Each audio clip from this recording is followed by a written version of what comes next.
Imagina um mundo onde o livre-arbítrio é pura e simplesmente uma ilusão reconfortante. Um cenário onde o caráter de cada pessoa já nasce totalmente pronto, Totalmente inato. inato e o mais assustador, absolutamente imutável desde o primeiro suspiro. É uma visão bem árida da condição humana. Sim, e diante dessa visão de mundo tão determinista, como um Estado pode justificar trancar alguém numa cela de prisão? Ou, sabe, aplicar qualquer tipo de punição por um crime? Fica bem difícil justificar. Afinal, se não há escolha real no momento da ação, se a pessoa estava fadada a agir daquela maneira, como pode existir a culpa jurídica? Esse é um dilema instigante para quem acompanha as grandes discussões na fronteira entre a filosofia e o direito. Sejam bem-vindos a este mergulho profundo. O nosso foco hoje é desbravar as páginas de um material fascinante, a dissertação de mestrado de Renan Alves do Nascimento. Intitulada O Problema da Punição Jurídica na Filosofia de Schopenhauer. Exatamente. Apresentada na Universidade Federal do ABC. E a nossa grande missão com esta análise é entender como um dos pensadores mais pessimistas de toda a história conseguiu construir uma justificativa lógica para o direito penal e a punição. E o mais impressionante, sem jamais abrir mão da ideia central de que os seres humanos não possuem liberdade de escolha. É um baita desafio. O desafio que temos em mãos nesta análise é justamente conectar conceitos que, à primeira vista, para quem estuda o direito clássico, parecem completamente excludentes. Tipo água e óleo. Isso. A genialidade da estrutura que o Renan disseca na sua dissertação reside em como Arthur Schopenhauer amarra uma metafísica extremamente densa com as implicações legais mais práticas e violentas do dia a dia. Como a prisão e a forca. Exato. Ele constrói um sistema onde a responsabilidade penal não exige aquele livre-arbítrio tradicional. E isso subverte toda a base do direito penal como a sociedade costuma entender. Certo, vamos desvendar isso. Para quem já tem alguma familiaridade com Schopenhauer, a gente sabe que tudo parte daquele pensamento único. A ideia de que o mundo tem duas faces inseparáveis. Uma é a vontade, que é essa força cega, irracional e que está fora do tempo e do espaço. E a outra é a representação. Que é o mundo físico, o mundo dos fenômenos, que a gente percebe pelos sentidos. E que é totalmente regido por regras inquebráveis de causa e efeito, né? Como o nosso foco hoje é a mecânica do crime e da punição, a gente precisa olhar bem de perto para como essa causalidade opera na mente humana.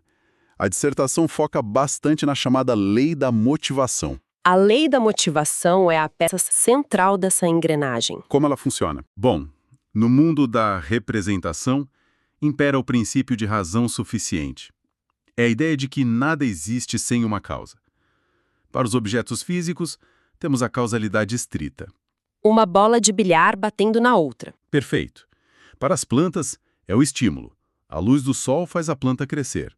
Mas para os animais e os seres humanos, a causalidade passa por dentro do intelecto. Ela assume a forma da motivação. Exatamente. A equação que o autor da tese destaca é implacável. Ação é igual a motivo mais caráter. A vontade do indivíduo é acionada pelos motivos, que são os objetos ou situações que o intelecto percebe no mundo. É muito didático fazer um contraste divertido com os animais aqui, algo que a pesquisa aborda muito bem. Pensemos em um cachorro. Ele vê um prato de ração. Isso. O prato de ração é um motivo presente. Imediatamente a vontade dele é ativada e ele corre para comer. Nós, humanos, adoramos cultivar a vaidade de que somos absolutamente livres porque temos a chamada faculdade da deliberação.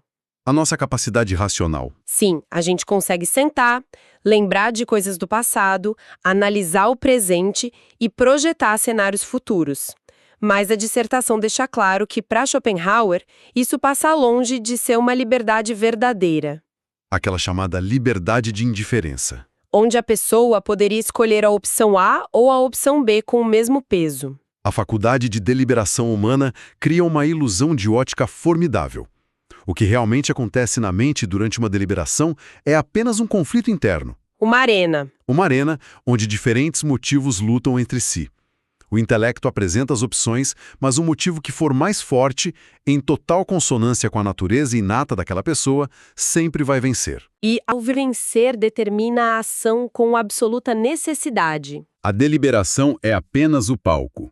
Uma vez que o vencedor emerge desse embate de motivos, a ação acontece com a mesma inevitabilidade de uma pedra caindo no chão por causa da gravidade. É como se o intelecto humano fosse apenas um farol iluminando as opções, mas o motor que decide para onde o carro vai virar já estivesse totalmente programado. E isso nos leva a um dos conceitos mais pesados explorados na tese. O que é fascinante aqui é a famosa fórmula adotada pelo filósofo, operare sequitur esse. O agir decorre do ser. Isso. O que uma pessoa faz é uma consequência direta do que ela é. O caráter de cada indivíduo é inato, empírico e imutável. Nasce-se com ele. Nasce-se com ele. E descobre-se como ele é apenas vivendo e observando as próprias reações. E, o mais trágico para o sistema penal moderno, não se pode alterá-lo. Não tem jeito de mudar. Não há decisão racional capaz de mudar a essência da vontade de alguém. Mas aí surge um paradoxo gigante que a dissertação do Renan enfrenta de frente. Qual? Se ninguém é livre para escolher como agir na hora do conflito de motivos, se a pedra sempre vai cair, por que as pessoas sentem remorso profundo após um crime? Ah, a questão da culpa moral. Pois é, o remorso existe, a angústia bate na porta de quem comete um ato terrível. Como justificar esse peso na consciência em um universo que é totalmente determinista? A saída que a tese detalha é brilhante na sua frieza. A responsabilidade moral existe, mas o alvo dela é deslocado.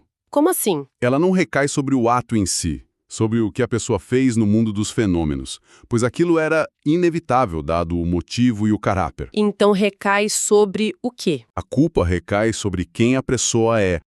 O sentimento de culpa é a consciência pesada do indivíduo percebendo, através da sua ação, a qualidade terrível da sua própria essência.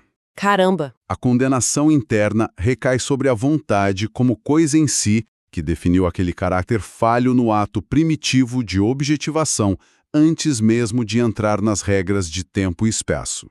Quer dizer, o remorso não é o lamento por não ter agido diferente, porque a pessoa não podia agir diferente. O remorso é a dor insuportável de descobrir quem verdadeiramente se é. Exatamente. É uma visão quase claustrofóbica, mas inegavelmente coerente com a premissa dele. Agora, se os humanos são essas máquinas, impulsionadas por motivos e amarradas a um caráter imutável, qual é a base da moralidade? A pesquisa analisa como Schopenhauer entra em rota de colisão frontal com Immanuel Kant. Kant construiu toda a sua ética baseada no dever incondicionado, o famoso imperativo categórico. Ditar regras de como a humanidade deveria agir. E Schopenhauer essencialmente diz que pregar a moral é um exercício de pura futilidade. A crítica a Kant, que está muito bem mapeada na dissertação, é devastadora. Para Schopenhauer, a noção de dever incondicionado é uma contradição lógica.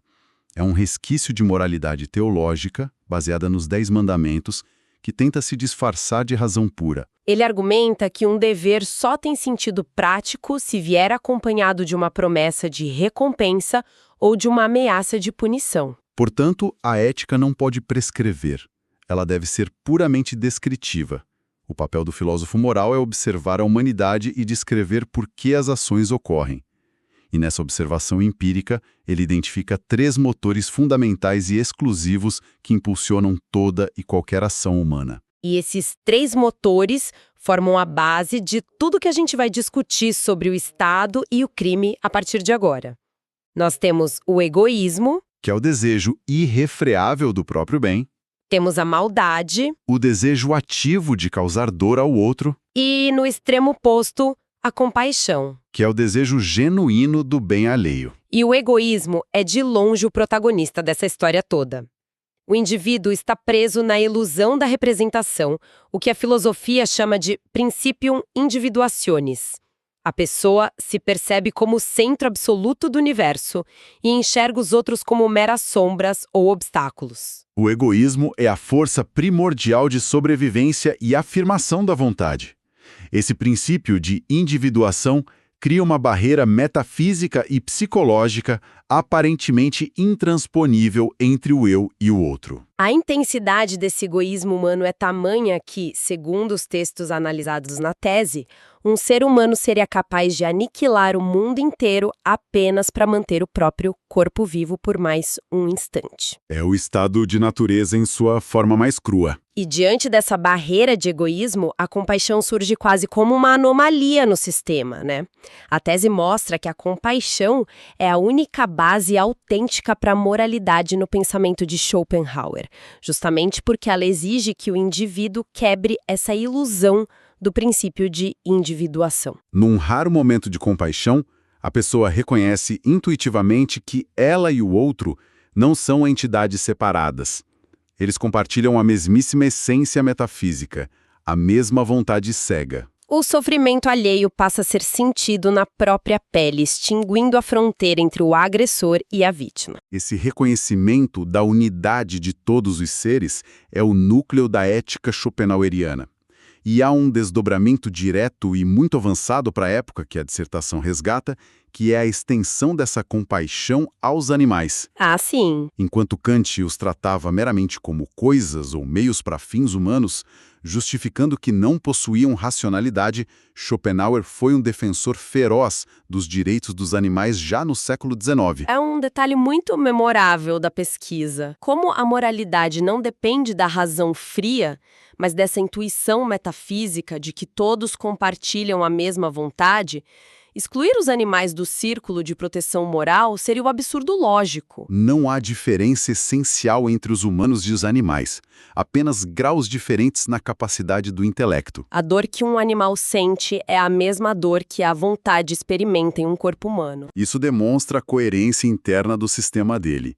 A compaixão não é um sentimentalismo barato, é uma constatação metafísica. Porém, e aqui começamos a transição para o problema jurídico da dissertação, a compaixão é um fenômeno raro. Raríssimo. É uma exceção. O egoísmo e a maldade são a regra esmagadora no comportamento diário de todo mundo. O que nos joga direto no problema da convivência. Como saímos dessa ética puramente descritiva, onde o egoísmo reina, para a criação do Estado e do direito penal? Há uma inversão de expectativa tremenda, aqui que o Renan Alves do Nascimento destaca. Sim, no senso comum, e até em outras correntes filosóficas, a justiça é vista como conceito primordial, algo positivo e absoluto. Mas, nessa visão determinista, a injustiça é que é o conceito positivo, primário e real. A justiça definida de forma puramente negativa. Inversão é fundamental para entender o direito penal dele.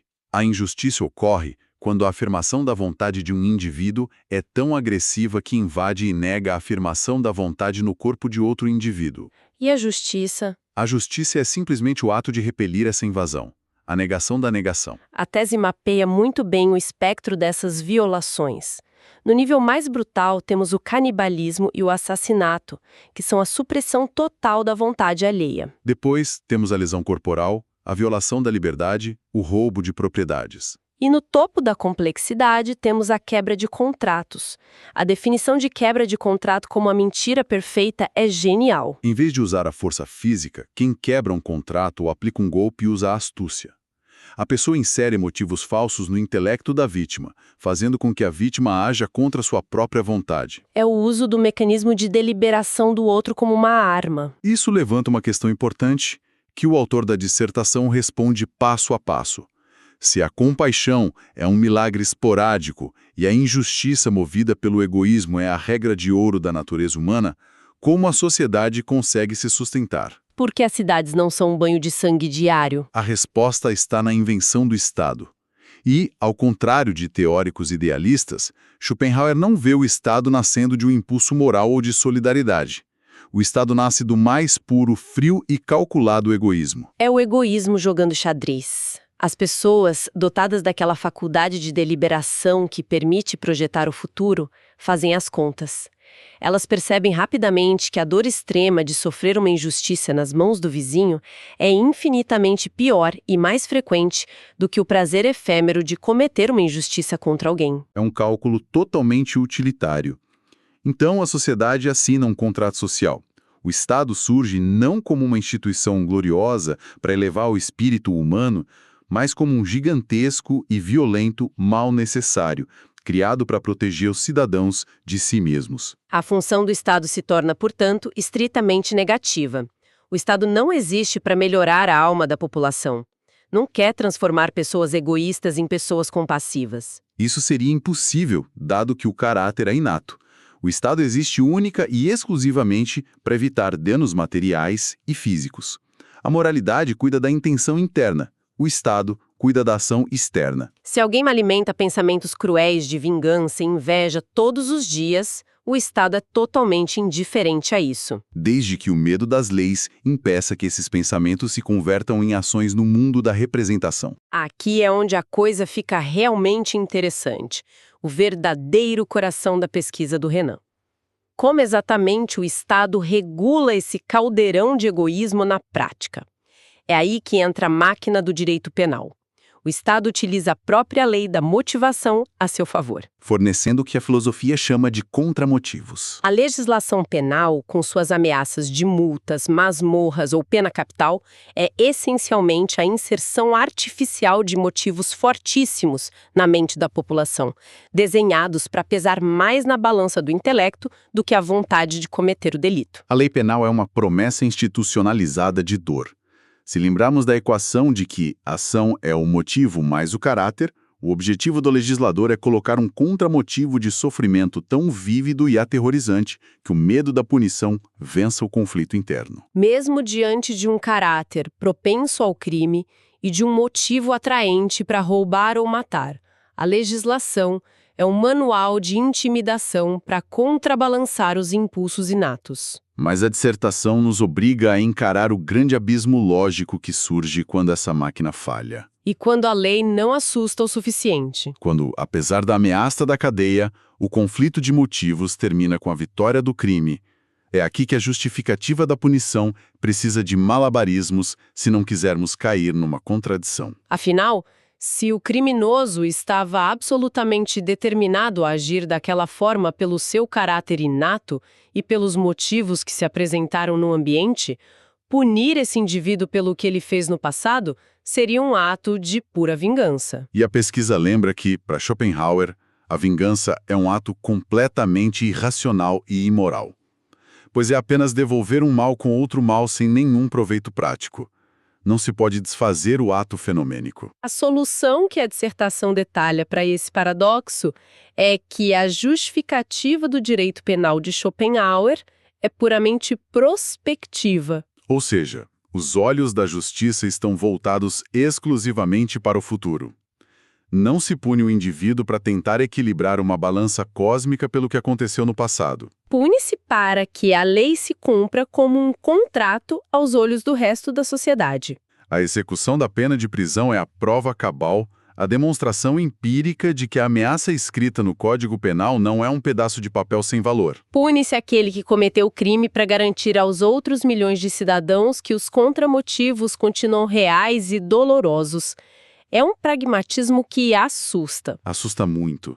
E a dissertação faz questão de ressaltar a gigantesca e polêmica ruptura que essa solução traz para a teoria do direito. Temos aqui uma rejeição visceral daquela famosa ideia de dignidade humana postulada por Kant. A ética kantiana afirmava de forma inegociável que o ser humano deve ser sempre visto como um fim em si mesmo e nunca, em hipótese alguma, ser usado apenas como um meio para um fim. E o que Schopenhauer faz? Ele descarta isso completamente quando se trata da preservação do Estado com uma frieza analítica cirúrgica. Ele defende que o Estado tem o direito legítimo e contratual de usar o corpo e a liberdade do criminoso como um mero instrumento, uma ferramenta, para garantir a segurança de todos os outros. A pessoa condenada se torna um exemplo vivo para a dissuasão geral. Claro que é essencial lembrar, para quem acompanha a gente, que ao discutirmos o conteúdo dessa pesquisa, a nossa análise busca apenas relatar fielmente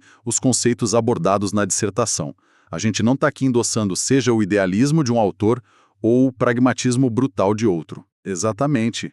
Nosso papel é destrinchar como a teoria funciona. E dentro do castelo lógico construído por Schopenhauer, o cidadão aceitou tacitamente os benefícios e a proteção do Estado.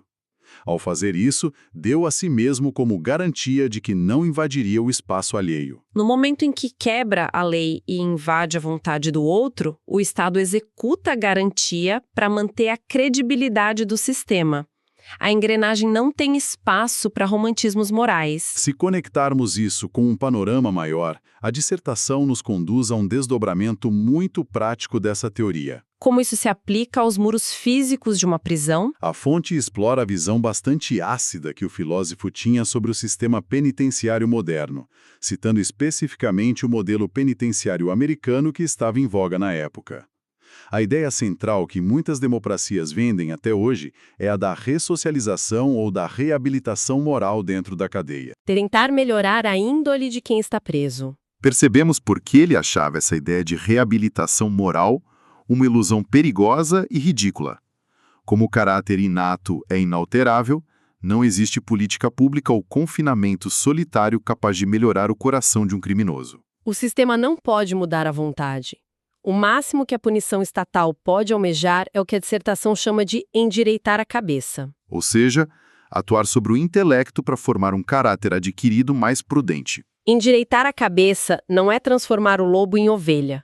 É fazer o lobo entender, através da dura experiência do confinamento, que atacar as ovelhas do Estado é uma estratégia péssima para os seus próprios interesses egoístas. O indivíduo não vai sair pelos portões da penitenciária transbordando compaixão e bondade. Ele vai sair de lá calculando muito melhor os riscos de ser pego. Por isso a tese destaca que, para ele, tentar misturar educação formal ou regalias, que são benefícios, com a punição, que por definição tem que causar temor, é um erro lógico profundo da administração da justiça.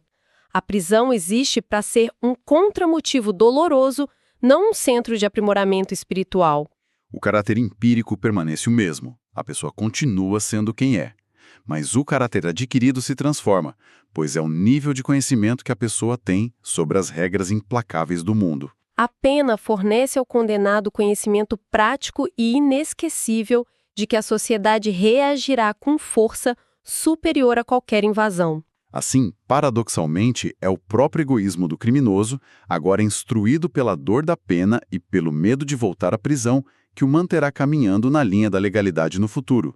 A ameaça se torna um motivo mais forte no teatro da deliberação. Resumindo toda essa arquitetura intelectual incrivelmente engenhosa e, ao mesmo tempo, assustadoramente fria, que o Renan Alves do Nascimento nos convida a explorar em sua dissertação. A humanidade é movida por uma vontade cega e irremediável presa a caracteres inatos que não podemos escolher nem modificar. O milagre da compaixão é raro demais para sustentar a civilização, então nós, por puro cálculo de sobrevivência, erguemos a máquina do Estado. E utilizamos a lei penal com todas as suas engrenagens de coerção, não para alcançar uma ideia sublime de justiça cósmica, mas como uma ferramenta de intimidação prospectiva, usando os infratores como outdoors de aviso para manter a ordem. O imenso valor de entender o problema da punição jurídica por essa ótica é ganhar uma lente implacável para observar como os sistemas legais operam nos bastidores hoje em dia, despindo a justiça de toda a maquiagem idealista. A dissertação nos força a encarar os alicerces do direito civilizatório sem as muletas reconfortantes do livre-arbítrio absoluto. Revela-se a justiça estatal como um mero mecanismo de sobrevivência coletiva. O tribunal não redime a essência de ninguém, ele apenas tenta conter o estrago fenomenal. A prisão não purifica a alma. Ela tem a modesta, mas essencial, função de aterrorizar o intelecto. Então, o que tudo isso significa? Fica muito material para reflexão. Fica aqui uma provocação final construída em cima de tudo que debatemos a partir da pesquisa do autor. À medida que as pesquisas modernas em neurociência avançam a passos muito rápidos, mapeando o cérebro e sugerindo de forma cada vez mais insistente que grande parte das nossas ações e decisões podem estar sendo iniciadas nas sinapses frações de segundo, antes mesmo de o nosso córtex frontal ter consciência racional delas, O que corrobora, de certa forma, a visão determinista. Será que os enormes sistemas judiciais contemporâneos, que hoje ainda se agarram desesperadamente ao vocabulário da reabilitação moral e do livre-arbítrio, não serão inevitavelmente encurralados pela ciência? É uma questão que mexe com as fundações do nosso sistema legal.